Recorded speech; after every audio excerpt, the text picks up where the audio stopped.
ಆಫೀಸ್ನಿಂದ ಮನೆಗೆ ಬಂದಂತಹ ಮನೋಹರ್ ಅವರನ್ನು ನೋಡಿ ಕೌಸಲ್ಯ ಅವರು ಅವರ ಬ್ಯಾಗ್ ಪಡೆದು ಕಾಫಿ ತಂದುಕೊಟ್ಟರು. ಅನಘ ಮತ್ತೆ ಕಾವೇರಮ್ಮನವರು ಕೂಡ ಅಲ್ಲೇ ಇದ್ರು. ಮನೋಹರ್ ಕೌಸಲ್ಯ ಮತ್ತು ಕಾವೇರಮ್ಮನಿಗೆ ಹೇಳಿದ್ರು, ಅಮ್ಮ, ಇವತ್ತು ಶಂಕರ್ ಅವರು ಕಾಲ್ ಮಾಡಿದ್ರು.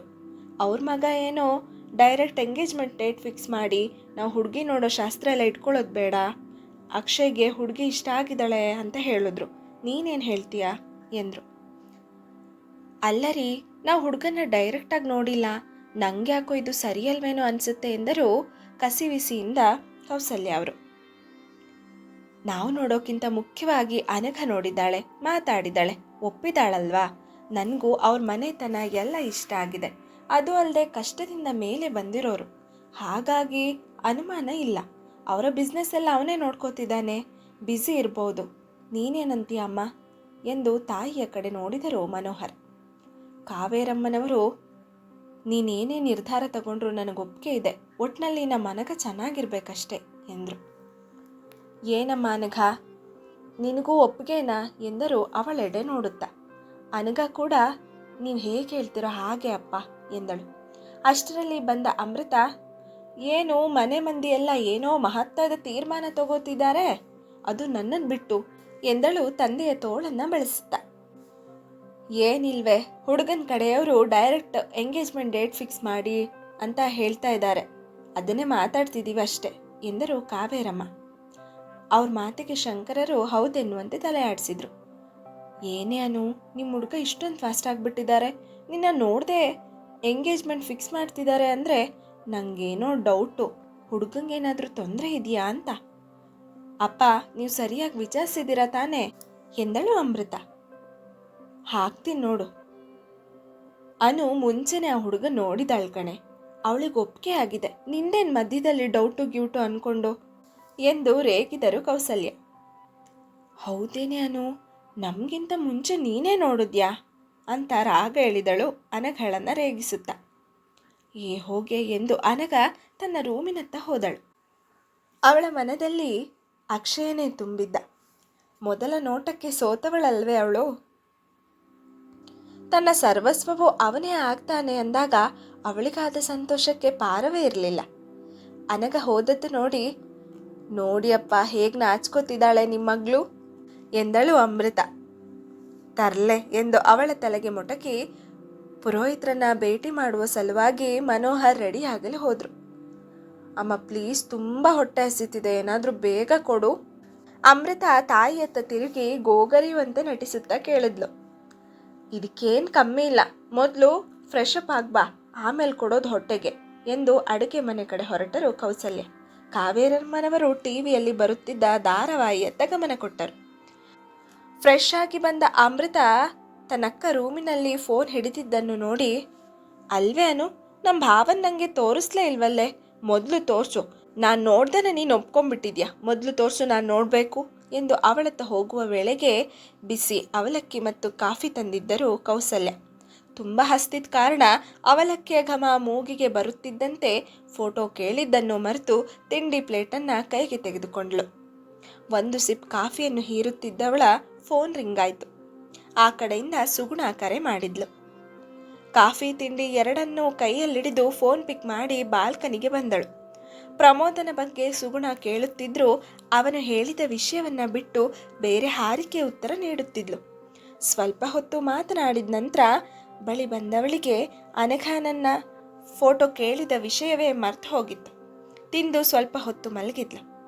ಓದಿಕೊಳ್ಳುವುದು ತುಂಬ ಇತ್ತು, ಹಾಗಾಗಿ ಎದ್ದು ಓದಿಕೊಳ್ಳುವೆ ಎಂದವಳು ಎದ್ದಿದ್ದು ರಾತ್ರಿ 8ಕ್ಕೆ. ಮತ್ತೆ ಊಟ ಮಾಡಿದವಳು ಬೆಳಗ್ಗೆ ಓದುವ ಎಂದು ಮಲಗಿದ್ಲು. ಅಲ್ಲಿಗೆ ಓದಿನ ಕತೆ ಅಷ್ಟೆ. ಮಾರನೇ ದಿನ ಕಾಲೇಜನ್ನು ಮುಗಿಸ್ಕೊಂಡು 4 ಹೊರಬಂದರು. ಪ್ರಮೋದ್ ಮಾತಿನಂತೆ ಅಮೃತ ಸುಗುಣಾಳನ್ನು ಅವನಿಗೆ ಭೇಟಿ ಮಾಡಿಸಲೇಬೇಕಿತ್ತು. ಅವಳಿಗೆ ಈಗ ಬೇರೆ ದಾರಿ ಇರಲಿಲ್ಲ. ಮದುವೆಗೆ ಸಮಯ ತುಂಬ ಕಮ್ಮಿ ಇತ್ತು. ಹಾಗಾಗಿ ಸುಗುಣ ಒಬ್ಬಳೇ ಹೋಗಲು ಹಿಂಜರಿಯುತ್ತಾಳೆ ಎಂದ್ಕೊಂಡು, ಪ್ರಮೋದ್ನನ್ನು ಇವತ್ತು ಡಿಸ್ಚಾರ್ಜ್ ಮಾಡ್ತಾರಂತೆ, ಹಾಸ್ಪಿಟಲ್ ಹತ್ರ ಹೋಗೋಣ ಎಂದಳು, ಮೂವರಿಗೂ ಕೇಳುವಂತೆ. ನಿರ್ಮಲಾ ಮತ್ತು ಶಶಿ ತಮ್ಮ ಕೆಲಸ ಇದೆ ಎಂದು ಹೇಳಿ ಹೊರಟರು. ಸುಗುಣಗೂ ಅವನನ್ನು ನೋಡಬೇಕೆನಿಸಿದ್ರಿಂದ ಅಮೃತ ಜೊತೆ ಸುಗುಣ ಕೂಡ ಹೊರಟ್ಲು. ಹಾಸ್ಪಿಟಲ್ ಮುಂದೆ ಇಳಿದ ಇಬ್ಬರು ಒಳ ಹೋಗುವುದಕ್ಕೆ ಅಮೃತ ಕಾಲ್ ಬಂದಂತೆ ನಟಿಸಿ, ಅರ್ಜೆಂಟ್ ನಾನು ಹೋಗಬೇಕು ಕಣೆ, ಯಾರೋ ಮನೆಗೆ ಬಂದಿದ್ದಾರಂತೆ, ಪ್ಲೀಸ್ ಹೇಗೋ ನೀನು ಬಂದಿದೆಯಲ್ಲ ಅವನು ನೋಡ್ಕೊಂಡು ಹೋಗ್ಬಿಡು. ಸಾರಿ ಕಣೆ, ಬೇಕಾದರೆ ನಿನಗೆ ವಾಪಸ್ ಬರೋದಕ್ಕೆ ಆಟೋ ಬುಕ್ ಮಾಡ್ತೀನಿ ಎಂದು ಹೇಳಿ ಸಿಕ್ಕ ಆಟೋಗೆ ಕೈ ಬೀಸಿ ಹೊರಟೇ ಬಿಟ್ಲು. ಬಂದವಳೆ ಗಾಡಿ ನಿಲ್ಲಿಸಿದ್ದು ತಮ್ಮ ಮಾಮೂಲಿ ಐಸ್ ಕ್ರೀಮ್ ಅಡ್ಡದಲ್ಲಿ. ಅಲ್ಲಿಗಾಗಲೇ ಶ್ರುತಿ ನಿರ್ಮಲಾ ಬಂದಿದ್ರು. ಬಂದವಳೆ ಉಫ್ ಎಂದು ಕುಳಿತುಬಿಟ್ಲು. ಏನಾಯ್ತೆ, ಎಲ್ಲ ಓಕೆನಾ ಎಂದಳು ನಿರ್ಮಲಾ. ಮೊದಲು ತಿನ್ನೋಕೆ ತರಿಸು, ಆಮೇಲೆ ಮಾತು ಎಂದಳು. ತಿಂಡಿ ಪೋತಿ ಇವಳು ಎಂದು ನಿಮ್ಮಿ ಅವಳಿಷ್ಟದ ಐಸ್ ಕ್ರೀಮ್ ತಂದು ಕೊಟ್ಟಳು. ಹಬ್ಬ, ಈಗ ಸಮಾಧಾನ ಆಯಿತು ನೋಡು ಎಂದು ನಡೆದಿದ್ದನ್ನು ಹೇಳಿದ್ಲು. ಈ ಮೂವರು ನಿನ್ನೆ ರಾತ್ರಿಯೇ ಸುಗುಣಾಳನ್ನ ಪ್ರಮೋದ್ನೊಂದಿಗೆ ಭೇಟಿ ಮಾಡಿಸ್ಬೇಕಂತ ತೀರ್ಮಾನಿಸಿ ಅವಳೊಬ್ಬಳನ್ನೇ ಕಳಿಸುವ ಪ್ಲಾನ್ ಮಾಡಿಸಿದ್ರು. ಪ್ರಮೋದ್ ಒಪ್ಕೋತಾನೆ ಅಂತ್ಯಾ ಎಂದಳು ಶಶಿ ಅನುಮಾನದಿಂದ. ನಂಗೇನೋ ಒಪ್ಪೋದನ್ಸುತ್ತೆ ಎಂದಳು ದೃಢದಿಂದ ಅಮೃತ. ಇತ್ತ ಅಮೃತ ಹೊರಟ ನಂತರ ಪ್ರಮೋದನನ್ನ ನೋಡಲು ಬಂದ್ಲು ಸುಗುಣ. ಪ್ರಮೋದ್ ವಾರ್ಡಿನಲ್ಲಿ ಒಬ್ಬನೇ ಮಲಗಿದ್ದ. ಬಾಗಿಲ ಬಳಿ ಬಂದವಳು ನಿಧಾನವಾಗಿ ಕೆಮ್ಮಿದಳು.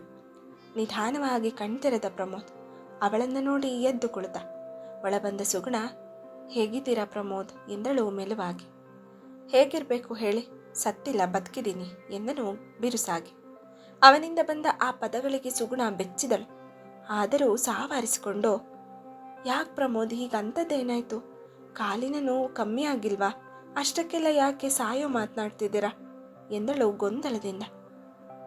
ಇನ್ನೇನು ಮಾತಾಡಬೇಕು ಸುಗುಣ, ನೀವೇನೋ ದೊಡ್ಡದಾಗಿ ತ್ಯಾಗ ಮಾಡ್ತಿದ್ದೀರಂತೆ, ನನ್ನಿಂದ ನೀವು ಮದುವೆ ಆಗ್ತಿದ್ದಾರಂತೆ. ಅಮೃತ ಎಲ್ಲ ಹೇಳಿದ್ಲು.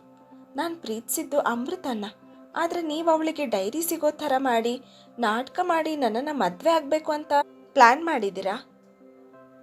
ಯಾಕ್ರಿ ಹೀಗೆ ಮೋಸ ಮಾಡಿದ್ರಿ ಎಂದನು ಸಿಟ್ಟಿನಲ್ಲಿ. ಇದನ್ನೆಲ್ಲ ಕೇಳಿ ನಿಜಕ್ಕೂ ಸುಗುಣಾಗೆ ಗರಬಡಿದಂತಾಗಿತ್ತು.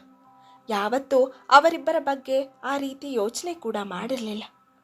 ಇಲ್ಲ ಪ್ರಮೋದ್, ಯಾವತ್ತೂ ಆ ರೀತಿ ಯೋಚನೆ ಮಾಡಿಲ್ಲ.